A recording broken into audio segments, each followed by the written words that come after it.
They didn't try anything different in this one, huh? I mean, Nope. you saw a little Peyton Just roll it out Pritchard. there. Yep. Yeah, you saw a little bit of Peyton Pritchard early, but in the end, it was only what, 13 minutes, so just a couple minutes more than last game. Grant, you didn't see until that end that you're mentioning there. So roll the balls out, and that's it. We got a couple of players shooting out here right now. It looks like not Celtics, Nets, but that was just a disaster of a performance.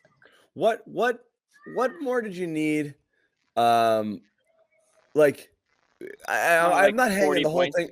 I'm not hanging the whole thing on Tristan, but if game one showed you one thing, and if almost every person, and I know we teased Bobby over the Grant thing, but we did there was a pretty wide consensus that Tristan bad, okay? Like, this isn't a Tristan series, and I'm not hanging the whole thing on him. He had a good start to the game tonight. He did. He had a couple bucks, but you've got the eye Yeah, test. but it's almost like the Nets want him doing a lot. They want him on those boards. They want the ball in his hands, and you see with the stats that he's putting up. It's empty empirical numbers. Evidence. It's like, it's not just the eye test, right? The defensive rating with him on the floor is astronomical, and the offensive rating is terrible for this team. They are horrible with him on the floor right now, and Brad just trotted him out there and just left him in. I mean, just same exact thing. This isn't a Tristan series. This was an opportunity to try something different. You can't beat these guys playing straight up. You got to try something, right? Yeah, I don't understand. I mean, rolled it out and did the same thing again. We tease Bobby because Colin Grant Williams sort of like the difference maker. I wasn't ready to go that far, but I'm shocked he didn't get. It's not about difference maker. It's about what can you change. It's about different. It's about different. Yes, especially when you're down by 25 points, and I don't think it should have been. Oh, it's garbage time. Let's clear the bench, and Grant should have been one of those guys. Not in this matchup, because obviously Tristan Thompson, when it comes to coming up with offensive just points in general, whether it's on from the starting lineup or off your bench. I mean, why not just give Grant a try? Why not give him a couple of looks in there? Defensively, he's a bit of a scare, but at that point, I mean, you need points, don't you? I don't get it. The one time all season, anybody wanted to just give Grant a chance, and Brad didn't. He didn't. He didn't even think twice about it. Yeah, Tristan Thompson, 133 defensive rating now, again, minus 40. It combined both games.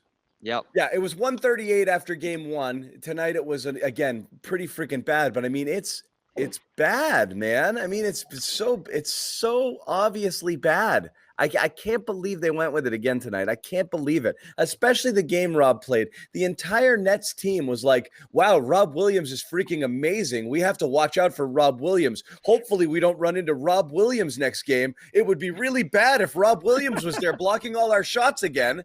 Yeah. Oh, Tristan. Yeah, Rob comes in like 5. After the Nets go on a huge run, Rob comes in. Yeah, the game was nearly gone by the time Rob got in for the first time. It started a little tight, and then they went on that 18-0 run, and then it's like, okay, guys, what's going on? Oh, we're down 18. Yeah. Oh man. Now, it wasn't the best game from Robbie either. It wasn't. But that foul at the 3-point line was a disaster. We're not seeing much offense from him. He had a couple of lobs later in the game, but it definitely feels like he's a little more limited on that end right now. And the defense wasn't great either. Yeah. You want him playing with the starters to move the ball. Like I said, those guys like playing with him. It's a different flow with him out there, not just the gravity, but his playmaking ability. You want him out there with that team. It's so weird when he's not. It just doesn't make sense. Doesn't make sense. I mean, that wasn't going to save you tonight, but it's just the frustration factor of going out and doing the one thing that was proven to be disastrously bad in game one. Like, you almost won game one because of a series of different things. The Nets shot poorly. Their big three was just playing my ball, my shot, your shot. But the one thing that obviously was bad was Tristan and the Tristan minutes in that game. And you just went right back to him, and I don't get it. Yeah. I don't get it. You had Tristan so bad and Rob so good. It's so easy that you think 29 out of 30 head coaches would have started Rob, and Brad's the only one who didn't and wouldn't.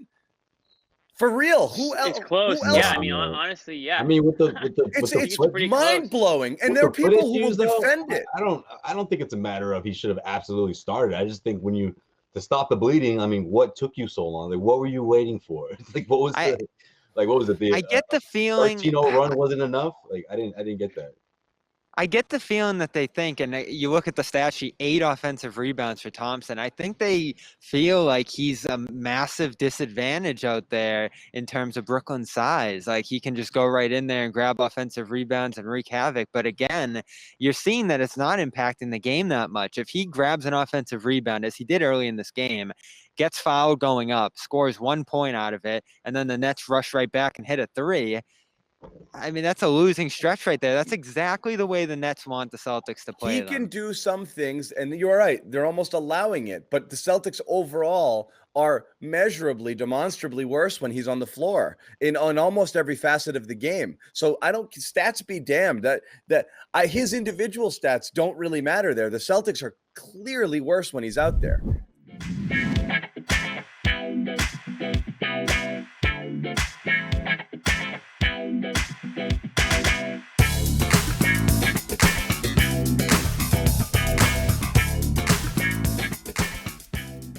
Hi guys, Cedric Maxwell here. I want to take a minute to tell you about Marigold Medical. I'm used to keeping my body in great shape, but with arthritis, even the most simple everyday tasks became unbearable. As soon as I called Marigold Medical, I knew I was in good hands. No drugs, no surgery, just an experienced team of caring professionals that wanted to get me back to doing the things I love. Make the call to Marigold Medical and get back to pain-free life.